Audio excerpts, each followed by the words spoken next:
Բարև ձեզ սիրելի հեռուստադիտողներ, Antifake-ի հետ միասին մենք ձեր ուշադրության ենք ներկայացնում Ղազարյան vs Ղազարյան նախագծի հերթական թողարկումը։ Այն պահին եւ մեծ ձևով շարժման համակարգող Նարեկ Կարապետյանը համաձայնություն տվեց հարցազրույց տալ Պետրոս Ղազարյանին, շատերը արդեն այդ պահից սպասում էին, որ անպայման պետք է լինի նաեւ այդ հարցազրույցի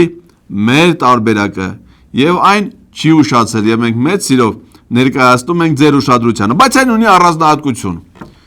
Այս ձևաչափում մշակման կենթարկվի ոչ թե հյուրը Նարեկ Կարապետյանը, այլ հակառակը։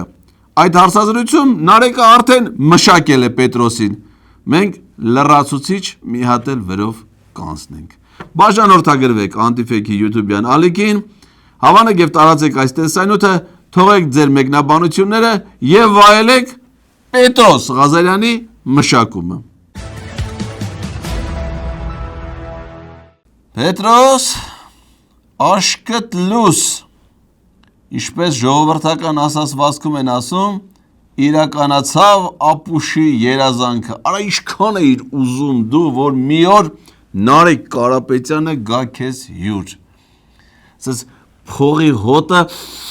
առել ես, հա? Դες մտածում ես, որ եթե եկավ են քո են հին ու բարի ժամանակներն է, եթե հանկարծ գա երկու ծրարով է գալու, մեկով փողն ալելու, մեկով հարցերն ալելու, հարցերը տալու է, փողը տան նստի։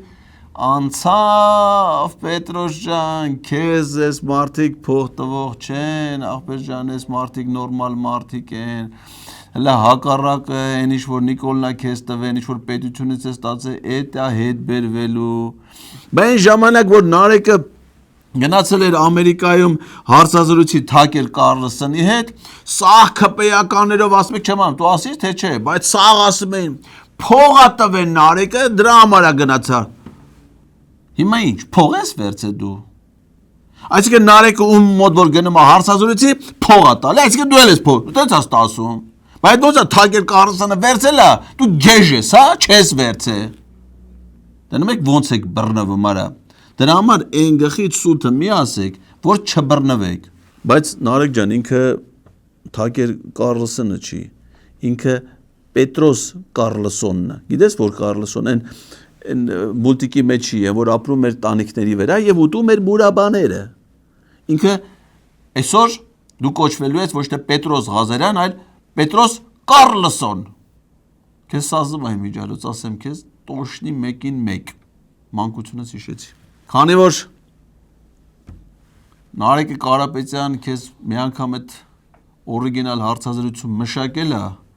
մի հատ է ես մշակեմ, սարքենք ղազախական 4-րդ կարգի ցորեն։ Պատրաստ ես, այսօր քորնա։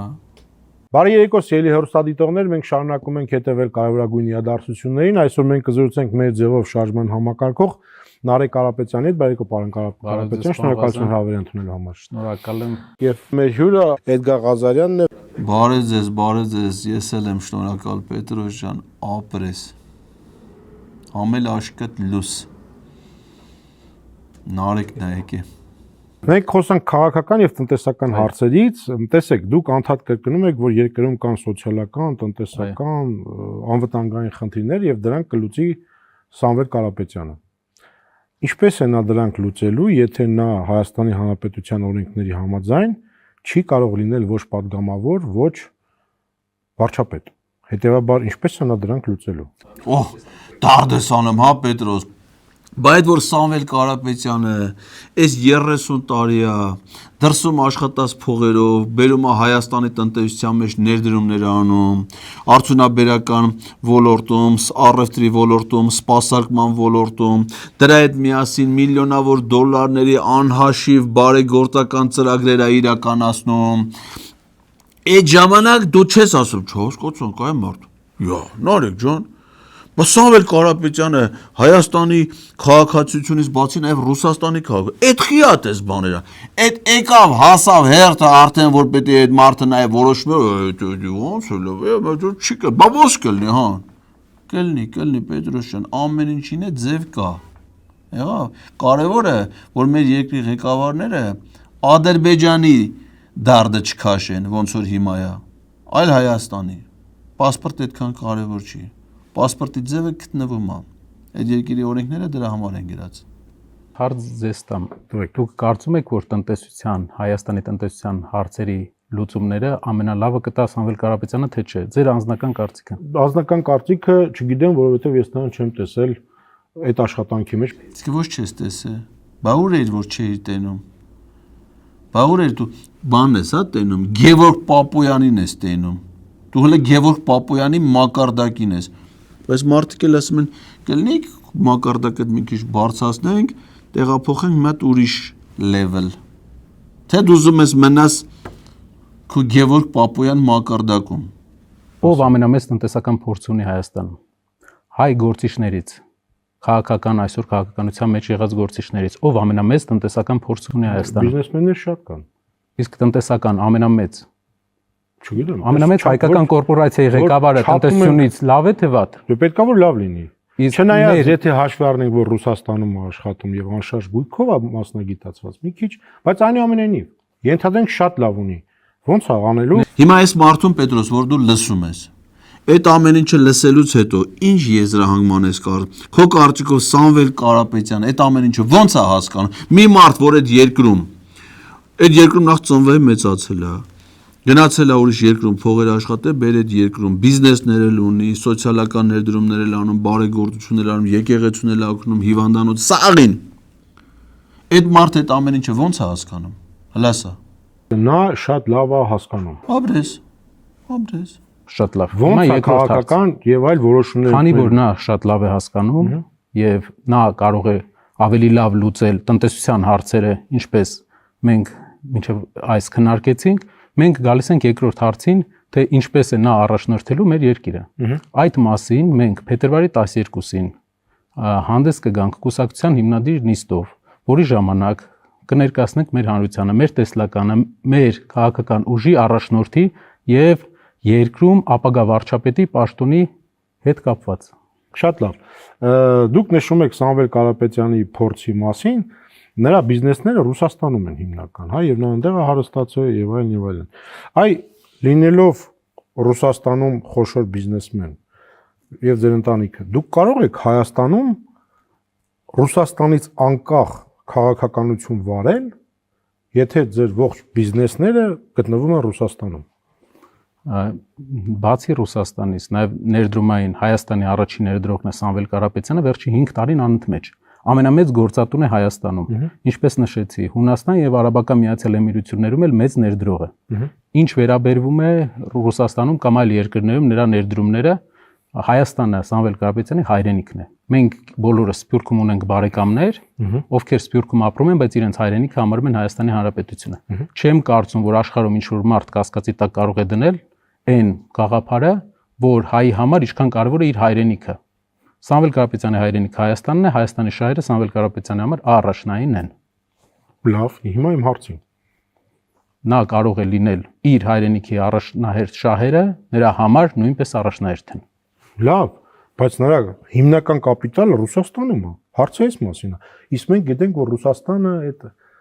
ամենաազատ երկիրը չի, որտեղ բիզնեսմենները ինչ ուզում են իրենց կապիտալի հետ Ինչ կարող է լինել։ Պետրոս չես հասկանում այս մարդն ինչ ասում։ Այս մարդն ասում է, որ Սամվել Կարապետյանը միջազգային մակարդակի գործարար է, որի բիզնեսները միայն Ռուսաստանում չի։ Սամվել Կարապետյանը ասում է Ռուսաստանից բացի նաև խոշոր ներդրողա բիզնեսներ ունի Հունաստանում։ Հունաստանն էլ Եվրոպական միության անդամ երկիր է։ Հիմա եթե Սամվել Կարապետյանը Ռուսաստանում ու Հունաստանում բիզնես ունի, այդ նշանակում է, որ Հունաստանի կառավարությունը պիտի ազդի Սամվել Կարապետյանի վրա, որ ինքն է գործունեություն ծավալի, պարտադիր է։ Հիմա ասում է Սամվել Կարապետյանը Ռուսաստանից ու այդ Հունաստանից բացի մի հատ էլ Միացյալ Արաբական Էմիրություններում խոշոր ներդրողան բիզնես ունի։ Նա էլ ոչ Ռուսաստանն է, ոչ էլ Եվրամիությունն է, արաբական երկիր է։ Հիմա նա էլ պիտի ազդեցություն ունենա Սամվել Կարապետյանի վրա։ Հիմա այս մարդու ասածը հետևյալն է, ասում է, եթե օրինակ, որպեսզի դու հեշտ հասկանաս, Նարեկ ջան, պրոբլեմ ունենք էլ դու առաջի օրն ես եկի օպերեսի, ես օրը 2 անգամ, ես շաբաթը 2 անգամ ես այս գործի մեջ եմ։ Հիմա ասեք Պետրոս Coca-Cola-ն Հայաստանում գործարան ունի, չէ՞, խոշոր ներդրող է։ ուրեմն դա նշանակում է, որ Հայաստանի իշխանությունները ազդում են Coca-Cola-ի ղեկավարների սեփականատերի վրա, որ իրանք իմանան Ամերիկայում ինչ որոշում են կայացնում։ Իսկ եթե մարդ մի երկրում բիզնես ունի, անպայման պետք է լինի այդ երկրի իշխանությունների ազդեցության տակ։ Տես չի աշխարհի դրվածք Պետրոս։ Մարդը կարա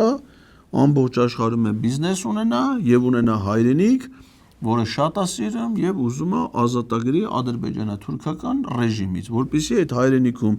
ժողովուրդը ապրեն այնպես բարեկեցիկ կյանքով, ոնց որ ապրում են իր հետ գործընկերություն ծավալող, իր մոտ աշխատող, իր հետ համագործակցող մնացած բոլոր մարդիկ Ռուսաստանում կլինի, Հունաստանում կլինի, Հայաստանում կլինի, թե Արաբական Էմիրություններ։ Այո, որ դու խելք ունենաս, այդ մարդկանց հետ լավ կլես։ Տեսեք, մենք հիմա հապկում մեր անդամակցությունը սառեցրել ենք։ Դուք որ գաք իշխանություն, ապա սառեցնելու եք, թե ոչ։ Նարեկ ջան, մի վարքան կներես էլի, հեսա դու կասես։ Պետրոս, դու հենց ես իմանում հապկը ինքո զոնքանչի բերած երշիկիցա մեկը խոզի մսիցա, որ տանես դնես սարցարանում, սառեցվի, հետո հանես, տաքացնես ուտես։ Տենց չի։ Հապկը, Պետրոս, դա միջազգային ռազմաքաղաքական կազմակերպություն է, որը գործունեություն է ծավալում իր կանոնադրության հիման վրա։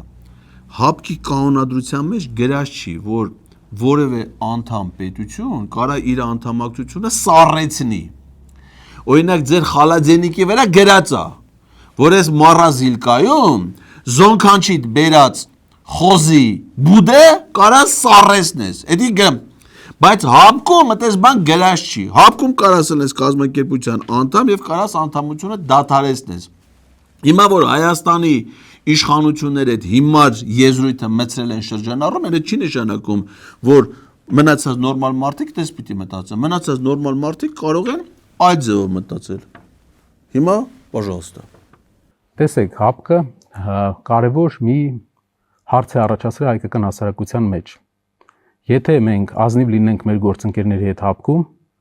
ջերմուկի դեպքերից հետո հայ հասարակության մեջ կա կասկած հապկի առաքելության հետ կապված։ Կարծում եմ, որ Հայաստանի նոր առաջնորդը, ով պետք է լինի ավելի ուժեղ, պետք է վերահաստատի իր հարաբերությունները մեր դաշնակցային հարաբերությունները տարածաշրջանային մեր դաշնակիցների հետ։ Նարեկ ջան, այստեղ մի բան ես քեզ ասեմ, աղբեր ջան։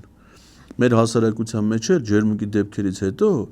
հապկի նկատմամբ վերաբերմունք ընդհանրապես քարոշչության հետևանք է։ Սրանց սարքած քարոշչությունն է, որովհետև ջերմուկի դեպքերի ժամանակ 22 թվին հապկում նախագահող երկիրը գիտես ով էր։ Հայաստանը։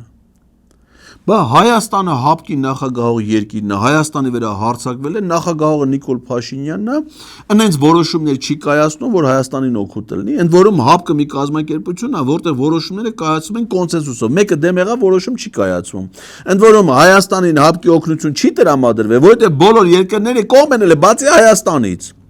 Այն նույն Հայաստանի, որ այդ նույն տարին 22 թվականի հունվարին Ղազախստանում երբ որ խնդիրներ էր, Նիկոլ Փաշինյանը քշերը չքնավ, սաղ ժողովները արեցին, հապկի զորքեր ուղարկեցին Ղազախստան, այդ թվում Հայաստանի զորքերը։ Արա կարող է Պետրոս այդ 4-րդ կարգի ղազախական ծորենը մեր դրա խաթր են տալի, պարտք են մնացել մեզի երևի դրա համար են տալի, դու օգտավար հար այդ ամեն ինչից։ Բայց հիմա սրան հարցուր ասա, բայց ո՞նց եղավ Պետրոս, որ այն ժամանակ հունվարին այն նույն հապկը, որի նախագահող երկիրը Հայաստանն էր, նախագահող պաշտոնյա Նիկոլ Փաշինյանը Ղազախստանի հարցում արդյունավետ գտնվավ, Հայաստանի հարցում արդյունավետ չգտնվավ։ Կարող է պատահի Հայաստանն էր մեղավոր։ Այնպես որ ճիշտ ես ասում, որ այդ ամեն ինչ հենց պետք է քննարկվի հապկի հետ էլ, մնացածի հետ էլ ու բերել սա գցել տեղը։ Դե սառեցին, հա։ Մեկ էլ խոզի մսի այդ բանը դիր, արանն է դիր, խալաձենիկը թո սառի, թե դու վիսկի ես խմում, ուրեմն սառույցը։ Խաղաղության պայմանագիրը, այն տեսքով որ կա, դուք հիմա նախաստորագրված է, դուք որ հաղթեք ստորագրելու եք։ Խաղաղության պայմանագիրը ստորագրելի է, մեր նպատակն է հասնել Հայաստանի համար տարածաշրջանային խաղաղ համակեցության ուղղակի մի քանի տարբերությամբ։ Մենք պետք է աշխատենք այն ուղղությամբ, որպեսզի թույլ չտանք մեր հարևան երկրներին ժողովրդագրական վտանգ ներկայացնել Հայաստանի համար։ Մենք պետք է աշխատենք այն ուղղությամբ, որպեսզի թույլ չտանք ադրբեջանական համայնք ձևավորել, արհեստական համայնք ձևավորել Հայաստանի Հանրապետությունում եւ դա օգտագործել որպես գործիք Հայաստանի ներքին։ Երկրորդը մենք պետք է աշխատենք, որպեսզի պայմանագիրը չլինի թղթի կտոր, կներեք արտահայտությանս համար, այլ լինի երաշխավորված ուժերի կողմից, ինչի մասին որ մենք մի քիչ առաջ խոսեցինք։ Հիմա հասկացա Պետրոս ինչ ասում այդ մարդը։ Այս մարդու ասած այն է, որ իրանք խաղաղություն ուզում են, որ խաղաղությունը լինի։ Բոլորս են, որտեղ այտենց աշխարհում այտենց մարդը պետք է անասուն լինի, որ խաղաղություն չուզի, էլի։ Որովհետև մենք խաղաղ ապրում ենք, մեկ էլ ինչ որ եկան ու պատերազմը բերեցին համապատասխաններ։ Հիմա այս մարդն ասում է համապատասխաններին պիտի քշենք,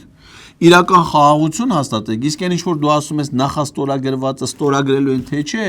այդ հենց պետք է Ադրբեջանը ստորագրի։ Այո դու չես լսել դրանք ինչ են ասում։ Չնայած այդ պայմանագիրը իրանք են գրել, իրանց շահեն անդե գրած, Հայաստանի ոչ մի առաջարկ չեն ընդունում, բայց իրանք ասում են, որ մենք դա չենք ստորագրելու։ Այն կողմից էլ ստորագրել, եթե պայմանագիրը պետք է երկու կողմը, եթե մի կողմը չի ստորագրում, դու ո՞նց կարաս էսի ստորագրես։ Նախ էլ մի կողմը պիտի ստորագրի, մի կողմը չի ստորագրում։ Իսկ եթե իշխանապողությունը լինի, ոչ թե այդ նախաստորագրածը պիտի ստորագրվի, այլ նորմալ փաստաթուղթ պիտի բանակցվի Հայաստանի շահերը հաշվի առնելով։ Ու այդ բանակցված փաստաթուղթը նոր պիտի ստորագրվի։ Ու այս ժամանակ կլինի արդեն իսկական խաղաղություն, ոչ թե սուտը, որ դուք առավոտից փորձում եք լցնել այդ ժողովրդի գլխին։ Պատերազմ բերելով, մարդկանց սպանելով։ Այսինքն թրիփը եւ խաղաղության պայմանագիրը մենք նույն ձևաչափի մեջ ենք դիտարկում։ Այսինքն դու կողմ եք, բայց հավելում եք, որ պետք է լինեն միջազգային երաշխավորություններ։ Այսինքն առանց միջազգային երաշխավորությունների մենք տեսնում ենք, որ մեծ խնդիր է։ Հիմա եթե ձեր ասած երաշխավորության սխեման չգտնենք, դուք ստորագրեք դա թե ոչ։ Առանց երաշխավորությունների դա հղի է ռիսկերով Հայաստանի համար պետք է ձևաչափ ամեն ինչ անենք, որ գտնենք։ Հա դու չես հասկանում ինչ եմ ասում։ Դու ստորագրելու եք թե չէ։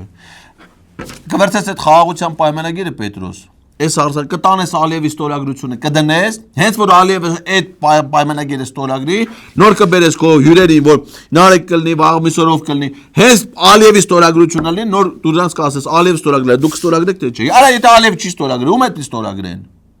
Պարզ բաներ արա, ո՞ն Արեկ ջան 20 անգամ ապեր։ Ներվերդ պետք է անջատես, եթե մի բան սրան բացատրում ես 20 անգամ։ Այդ իհարկե երաշխիք չի, որ կհասկանա, բայց չափման միավորը 20-ն է։ Դուք ասում եք, որ նախկինների հետ կապ չունեք։ Ինչու դուք վճարեցիք Քոչարյանի գրավը, եթե նախկինների հետ կապ չունեք, եւ ես նայում եմ իշխանությունը ասում է, որ ձեր հայրը ամենաերկար հանրապետական падգամավորն է եղել, որ եւ падգամավոր է եղել եւ պաշտոններ զբաղեցրել, ոնց կարաք դուք նախկինների հետ կապ չունենաք։ Շատ լավ։ Կամ հորս օրինակով։ Արեկ ջան, հələ մինչեւ հորդ օրինակին անցնել եմ։ Սրան հարցուր ասա, երես նախկինա, դու նախկին չես։ Նախկին չլերես ki չերեգա մոտդ։ Բայց դու բարգավաճ ես։ Լսի, այն ժամանակ, որ իր հայրը եղել է падգամավոր, իր հայրը եղել է նախագահ աշխատակազմի ղեկավար, հանրապետական կուսակցությունը Բարգավաճ Հայաստան կուսակցության հետ միշտ եղել է կոալիցիայի մեջ։ Դու էլ կենտրոն հեռուստաընկերությունում նստած Բարգավաճ էիր գովում։ Փողն էլ ես չէի տալի։ Քիշես ով է տվել։ Հələ հիշի։ Հիմա դու նախքին չես։ Քո այն ամեն Բարգավաճի ցուցակի երկրորդ համարն էր սա Նարեկ ջան Երևանի ավական ընտրություններին։ Բարգավաճ։ Հիմա ինքը նախքին չի։ Նորն է, էլի, թազա թափա Պետրոսն է, թազա թափա։ Նախքին է մանգալի։ Մինչև 2008 թիվը եղել է 7 թիվը եղել է անկախ падգամավոր 13 տարի 2007 թվականից հետո աշխատանքի անց է պետական համակարգում Հայաստանի Հանրապետության պետական համակարգում իր հայրենիքի պետական համակարգում 2.5-3 տարի աշխատելուց հետո հրաժարական է տվել իր կամքով, բայց եթե մենք այսօր նայենք մեր պաշտոնյաներին, կա պաշտոնյա, որ իր կամքով, եթե անհամաձայնության դեպքում, քաղաքական անհամաձայնության դեպքում քաղաքականության հանդեպ, օրինակ այսօր որ վարում է ներկայիս իշխանությունը, կարող է հրաժարական տալ եւ գնալ։ Այդպես բան չկա, Արեկ ջան, հիմա փոխվել ապեր։ Հիմա կյանք փոխվել է, հիմա իրանց կամքը ոչ մեկ հրաժարական չի տալի։ Հիմա սա հեռախոսը առնում են, WhatsApp-ը քաշում են, նստում են, սպասում են։ Լույսը բացում են, Նիկոլը գրել է, ոչի բան չի գրել, всё։ Այդ օրը լավ օր է, աշխատում են։ Գրեց,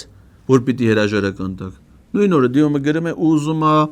լինի բարձրագույն դատական խորհրդի նախագահ, որը անկախ մարմին է, ուզում է լինի ներքին գործերի նախարար, որը ուժային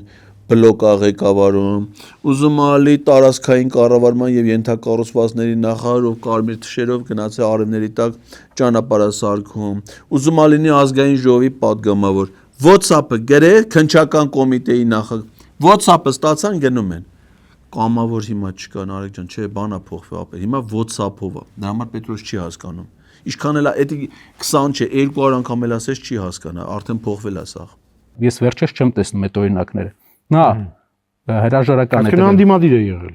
Անդիմադիր չէ, նա Դե հրաժարական է։ քաղաքական պատճառներով հրաժարական է տվել, անդիմադիր է եղել։ Քաղաքական պատճառներով գիտես ով է հրաժարական տվել Պետրոս, փաստորեն դա էլ է անդիմադիր։ ԱԱԾ տնօրեն Արմեն Աբազյանը, որի Նիկոլը հանձնարարել էր, որ գնա Սամվել Կարապետյանին ձերբակալի, նա էլ հասկացավ, որ իր խելքի բանը չի, հրաժարական տվեց գնաց։ Նիկոլն ասում է հոգնել էր դրա համար գնաց, հոգնած է։ Չնայած ճիշտ ասում է, դրանց տեսքին նայում ես ոնց որ ծնված օրից հոգնած է լի։ Այդ է քաղաքական պատճառներով հրաժարականը։ Իմացար, դրանից էլ է։ Էլի WhatsApp-ով է, բայց քաղաքական պատճառներով։ Դա գրավ ինչ եք մուծել։ Կարծում եմ, որ Հայաստանում ապօրինի դատապարտված շատ մարդկանց գրավ, եթե օրինակ այսօր քաղաքացիական պայմանագիր կուսակցության շատ մարդկանցից, իհարկե ղեկավարից չէ, բայց շատ մարդկանցից այդպիսի հարց լինի, հնարավոր է մենք քննարկենք։ Իրանց գրավն է մուծել։ Շատ մարդկանցից, բայց ոչ ղեկավարից իհարկե։ Այն մարդկանցից, ովքեր անցել են անգամ լինելով իշխանության մեջ, անցել են լավ ճանապարհ։ Պետրոս, հարցերդ լուծիր, հա։ Այսինքն հիմա վաղը միսր որ իշխանապողություն եղավ քեզի բռնի գրավի հարցը այսօր համարիր արդեն լուծված։ Նարեկ կպերի գրավդ կմուծի։ Նարեկ ջան, բայց կարող է տենց եք պայմանավորվել, այսինքն հիմա հնարավոր չի փողային բանով էլի, ապառիկով։ Հիմա հարցազրույցը թողնի, վաղը միսր հանգարց Պետրոսի մի բան պատահի, այն ժամը, բայց Նարեկ ջան լուրջ եմ ասում։ Գիտես ես ինչքան փող ունի ախպեր։ Կարող է գա հետո տենց անգնի գրավը բան խնդրում, որ էսի միլիոններով փող ունի, այդ սա տանեմ ձեր անունն է դուս եկե։ Էսի փողերը մարդու կնեք ամիսական եսի ինչքան ստանում են, ծախսելու տեղ չունեն, դուք առավոտի ցիրիկուն ինչի վրա ասես ծախսում եք, սա երկրում այդքան բարեգործություն, այդքան բիզնես են սուբսիդավորում եք բան։ Էսի ախպեր ծախսելու տեղ չունի, էսի կարեկուն է, սրա փողը չմուծեք։ Ումը խնդրում եմ էլի, էսի գիտի ինչ անում, բայց սրա փողը վաղը մեսօր գրավը չմուծեք։ Էդի խնդրանք իմ փող։ Էլի քննարկ դուք եք որոշում,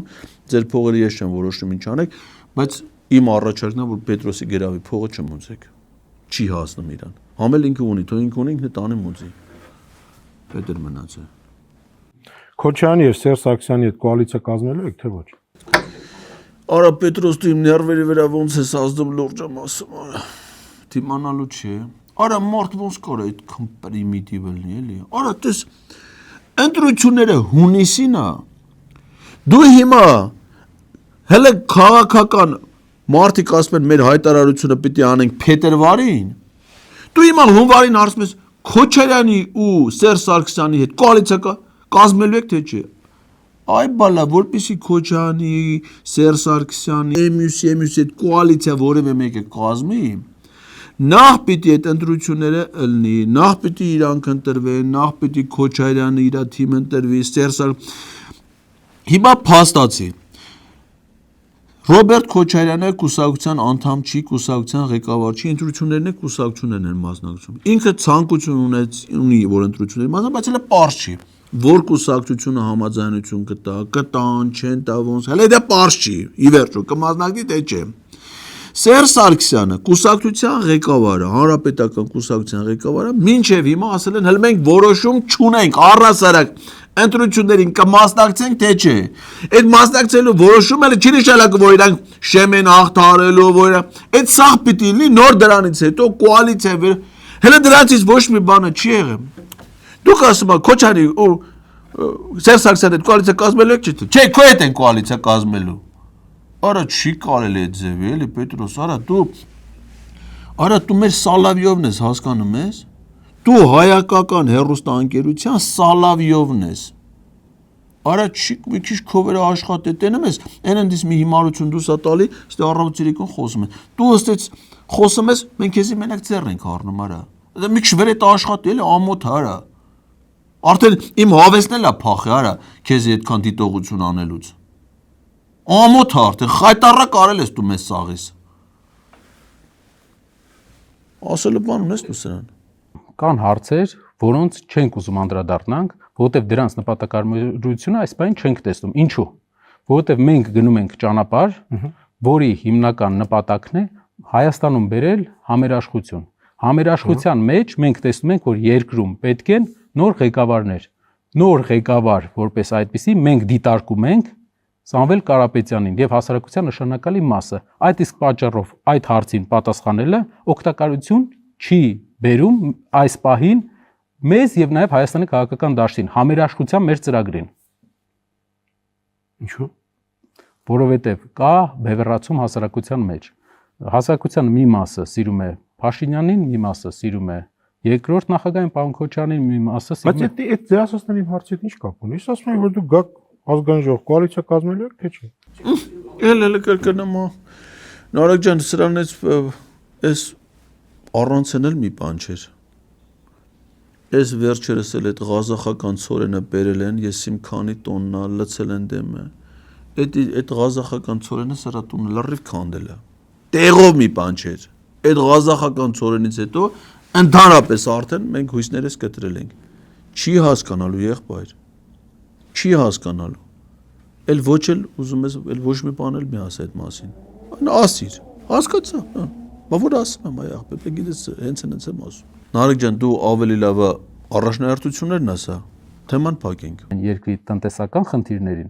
այլ նաև ընդհանուր ինքնագիտակցության վտանգ ենք մենք զգում ազգային։ Այդ իսկ պատճառով առաջնահերթությունը որպես յուրաքանչյուր ընդդիմադիր ուժ մենք տեսնում ենք իշխանության փոփոխությունը։ Դա առաջնահերթ է։ Հասկացար։ Պարզա, որ չես հասկանա։ Ուրեմն տանում ես, այս հաղորդում որ բռնում է, տեսանյութի այդ մասը դնում ես 20 անգամ։ Եղավ։ Լսում ես, կհասկանաս, չես հասկանա, ջանդամ հասկանաս։ Անցի առաջ, ուրիշ ինչ են, աղջիկները ինչ են ենց պրավոկացիոն հարցեր են, թե գրեդրե դեմդ որ մթոմս ես բացահայտումներ անես, հələ մա դրանցից ասա։ Դուք բանակում ծառայել եք։ Ես չեմ ծառայել Հայաստանի զինված ուժերում։ Ձեր եղբայրը։ Մեր ընտանիքի անդամներից մեր առաջնորդը Սամվել Կարապետյանը ծառայել է, հայրս ծառայել է Սովետական։ Հայաստանի այն ժամանակ Սամվել Կարապետյանի որդին ծառայել է։ Ոչ, Իսկ մյուս որդին։ ոչ, բանվազան։ Իսկ ի՞նչն է հարցը։ Հարցն է, որ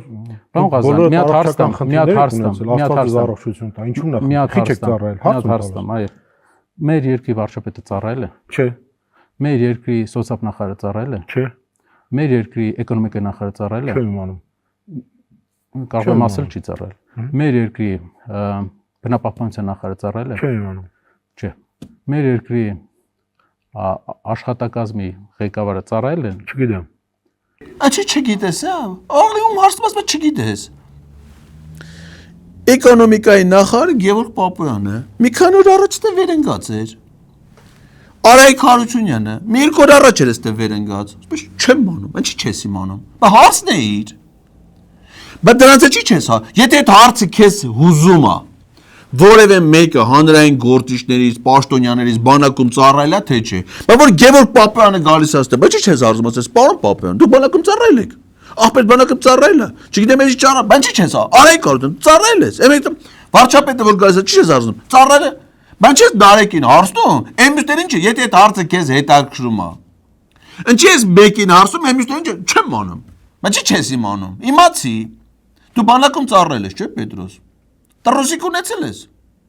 Ուտելոբան ունեցել ես։ Փառք։ Այսինքն Վահագ Ալեքսանյանի նման չես ել, որ անտրոսիկ 2 տարի։ Բայց եթե բանակում ծառայել ես, նշանակում է հիմա ռեզերվում հաշվառված ես, չէ՞։ Հիմա ես եմ քեզ հարց տալի 44 օրյա պատերազմում երկրում հայտարարված էր համընդհանուր զորահավաք այդ ժամանակ էլ 50 տարեկան չէիր եղել ճիշտ է դու զորահավաքի մասնակցել ես 44 օրյա պատերազմի մասնակցել ես բայց ի՞նչ ես մասնակցել բանակում ծառայածները ռեզերվից մոպը կանչում է այդում են դու վարժական հավաքների մասնակցել ես չես բայց ի՞նչ ես բայց գնայիր կդառնայիր մեր սննդային ուժերի հրամանատարը Հայաստանի կլեիր Տուշոնկի պահեստապետ Պետրոսը պատերազմի ժամանակ բան չի քեզ գնացե բռնեցնում ես հա նես քու խելքով մեր երկրի ասեմ 7 տղամարդ նախարարներից 5-ը չեն ծառայել մեր երկրի վարչապետը չի ծառայել մեր առաջնորդը ծառայել է Այն Արեգ ջան, հələ դու ծառայող բաներն ես, չծառայողներն ես ասում։ Այն ծառայողներն չծառայեն ավելի լավ էր։ Ասում ես 7-ից 5-ը չէր ծառայել։ Այն ծառայողներից մեկ գիտես ով է։ Սուրեն Պապիկյանը, որ ծառայել է ինչ արել, հայրենիքն է պաշտպանել։ Իր վերադասպային դանակահարել է, տարել են դատել են, բանտա նստե համաներումով է ազատվել։ Էդ էլ ծառայողն է։ Հիմա Սուրեն Պապիկյանը բանա գնա լավ էր, թե չեթար լավ էր։ Ավելի լավ չէր չեթար։ Կանսլետարը դե հանցագործություն աներ։ Էդ էլ Նարեկ ջան, քո ասած ծառայազն է։ 7-ից 5-ը չի ծառայել, մեկն է որ ծառայել է մարդասպանության փորձը, արե բռնվել է դատել են։ Էդ է սրանց ծառայազներն են։ Ու հիմա սրանք այդ հալով եկել են ծառայած չծառայած են մանգալի։ Բանը ծառայել է Պետրոս, Հանրապետության նախագահ Վահագն Խաչատուրյանի տղան։ Անդրանիկ Քոչարյանի տղան ծառայել է։ Կենտրոնական ընտրական հանձնաժողովի նախագահ Վահագն Հովակիմյանի տղան ծառայել է։ Չեմ, գնա իմացի։ Հիմա 300,000 աշխատատեղ եք դուք Խոստանում ստեղծել, ճիշտ է։ Այո։ Ընդդիմախոսները ասում են, տեսեք, ես կարդացի մի քանի բան, ասում են մի աշխատատեղի համար, որ ստեղծվի, պետք է 40-ից 50,000 դոլարի ներդրում։ Ну, միջինացված 50,000։ Որպեսզի դուք 300,000 աշխատատեղ ստեղծեք, պետք է 15 միլիարդ դոլարի ներդրում։ Հայաստանում 98 թվականից մինչև հիմա ուղիղ ներդրում արտասահման եղել է 7 միլիարդ, ընդամենը 7 միլիարդ։ Որտեղից եք բերելու 15 միլիարդ դոլար։ Այն փորձագետները, որ ձեզ ասել են, որ ամեն աշխատատեղի համար 50,000 դոլարի ներդրում է պետք, այդ փորձագետները սխալ տեղեկատվություն են ձեզ տվել։ Նարեկ ջան, հələ դու բան ես ասում, փորձագետների սխալ տեղեկություն ես ասում։ Արա դու էլ օին ունեիր հաների Նիկոլ Փաշինյանի մեկել են Գևորգ Պապոյանի կախին Պետրոս։ Էդ ինչ հաշվարկներ ես ներկայացնում։ Էդի մթոմ քու գրետ տվել են ծերդ եսիմով, որ մթոմ դու Նարեկին վատ վիճակի մեջ դնես, դու շան լափը թափիր արեն Գևորգ Պապոյանի Նիկոլի Սթերի կախին։ Պետրոս դու ասում ես, որ փորձագետներն ասում են, որ մի աշխատատեղի ստեղծման համար պետք է 50,000 դոլար։ Ձեզ որտեղից 15 միլիարդ դոլար եւ հիմա լսի։ Գևորգ Պապոյանը 2025 թվականի գրել է 25 թվականի դեկտեմբերի դրությամբ Հայաստանում կա 822,622 աշխատատեղ։ Այս մասին Facebook-յան իր էջում հաղորդել է էկոնոմիկայի նախարար Գևորգ Պապոյանը։ Միայն նախորդ տարվա դեկտեմբերին ստեղծվել է 44,568 նոր աշխատատեղ։ Մի ամսում։ Հիմա գնացինք քո ասած հաշվարկներով։ 822,622 աշխատատեղը, որ բազմապատկում են քո ասած 50,000 դոլար միջինացված ցուցանիշով, ստացվում է, որ մեր երկրում պիտի եղածելներ 41 միլիարդ 131 միլիոն դոլարի ներդրում։ Եղել է? Ասում ես չէ, 7 միլիարդ է եղել։ Էն էլ 98 թվականից մինչև հիմա ադրբեջանա-թուրքական հեղափոխությունն էլ հետը, չէ՞ ու դրանից։ Գևորգ Պապոյանն ասում է, որ միայն 24 թվականի դեկտեմբերին ստեղծվել է 44,568 նոր աշխատատեղ։ Այսինքն 50,000 դոլարով հաշված ըստ Գևորգ Պապոյանի միայն 24 թվականի դեկտեմբերին Հայաստանում եղել է 2 միլիարդ 228 միլիոն դոլարի ներդրում։ Դες բանա եղել։ Չէ, սուտ են ասում տնկարը։ Այսինքն այդ աշխատատեղերը չի ստեղծվել, ստից թվերը նկարել, բերել են, կողել են աշկետ։ Հիմա դու էլ այդ ցուցանիշներով փորձում ես քու խելքով անհարմար հարց տաս մի մարդու, որի ընտանիքի ստեղծած բիզնեսներով հանդիսանում են Հայաստանի ամենախոշոր գործատուներից մեկը։ ամենահաջող բիզնեսները, այդ չեմ ասում, որ արտասահմանում Հայաստանից դուրս ինչքան հայա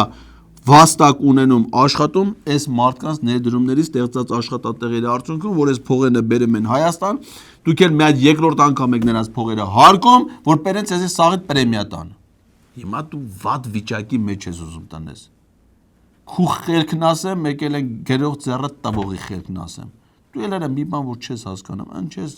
առանց հասկանալու բեր։ Տենեմ ես այս մարդը ամեն ինչից հասկանում է, չէ՞, մի քիչ պիտի պատրաստվես, չէ՞։ $50,000 մի աշխատատեղ։ Հա, քո աշխատատեղն էլ է $50,000։ Հա, քոնը կարող է, դու մենակ այդքան վերցում ես քո աշխատատեղից։ Տենց է չափում ես, հա, երևի հենց քո ունեցածով։ Գիտես ինչ թվեր ստանում։ Գիտես ինչ թվեր ստանում։ Բացատրեմ ինչու։ Ասեք ճիշտ է։ Տեքստիլի մեջ, օրինակ, 1-2 միլիոն դոլար դնելով Միջինացված է ասած, ոլորտները տարբեր են։ ոլորտները տարբեր են։ Միտեղ կարող 100 լինի, միտեղ կարող 5 Դուք լինի։ խոսում եք տնտեսության մեջ ամենամեծ ընկերության ներկայացուցիչի հետ, ով ունի 70 ընկերության փորձ եւ բոլոր համարյա ուղղություններով մենք փորձ ունենք։ Ես կարող եմ հերթով ձեզ ասել ամեն ոլորտը ինչքան ներդրում է պահանջում։ Այդքան ժամանակը չի եկի։ Որ ժամանակը չերիքի ինչ ես խոսում։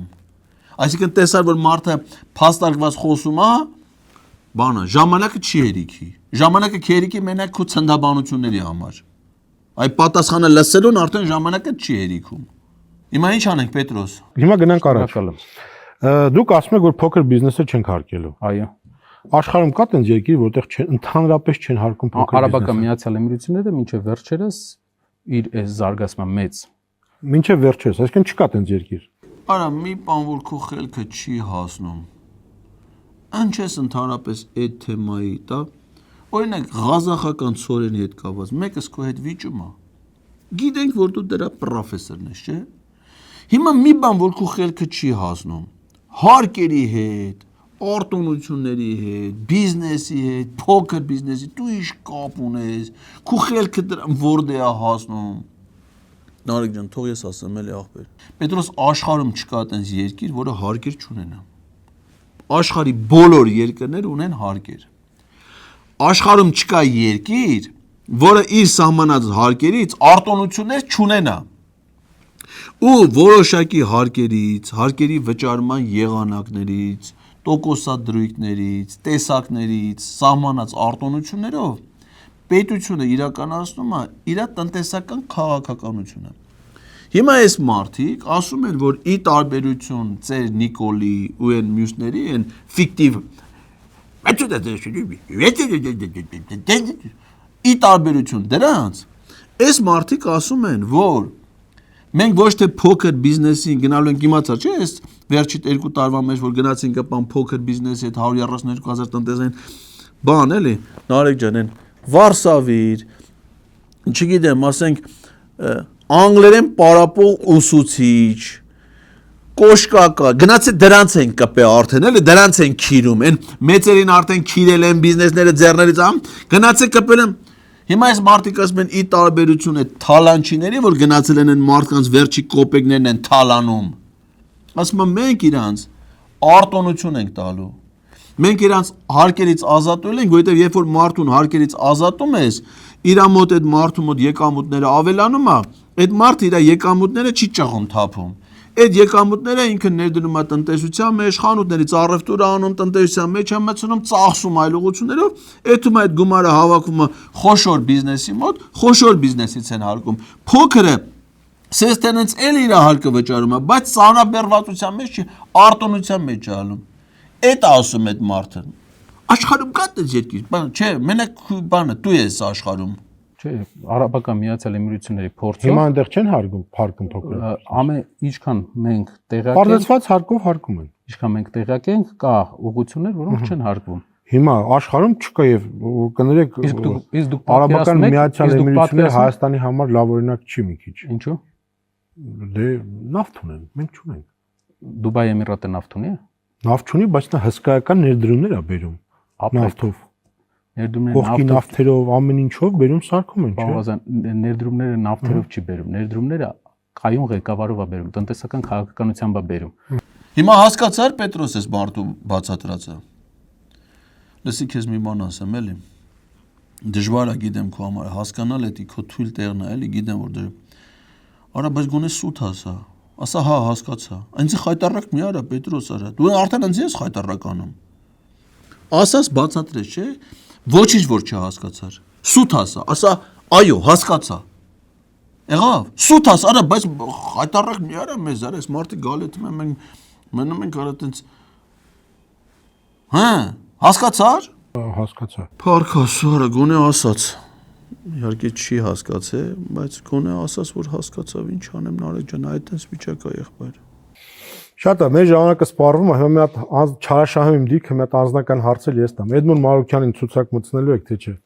Դա դեռ չեմ կարող ասել, պարոն Ղազարյան, որովհետև մենք մեր ցուցակի մասին կհայտարարենք ընտրություններից առաջ։ Առաջ թե փետրվարի 12-ին։ Դա արդեն փետրվարի 12-ին չէ, ընտրություններից առաջ փետրվարի 12-ին կլինի մեր քաղաքական թիմի վարչապետի տեխնացուի անվան հրապարակում։ Նարեկ ջան, էդի ճիշտ պահն է, որ դու իրան մատ հարցնես, ասես այդ Էդմոն Մարուկյանի դարդն ես քաշում։ Լսի, Էդմոն Մարուկյանը իրանց ցուցակում կլինի թե չէ, իրանք են որոշում։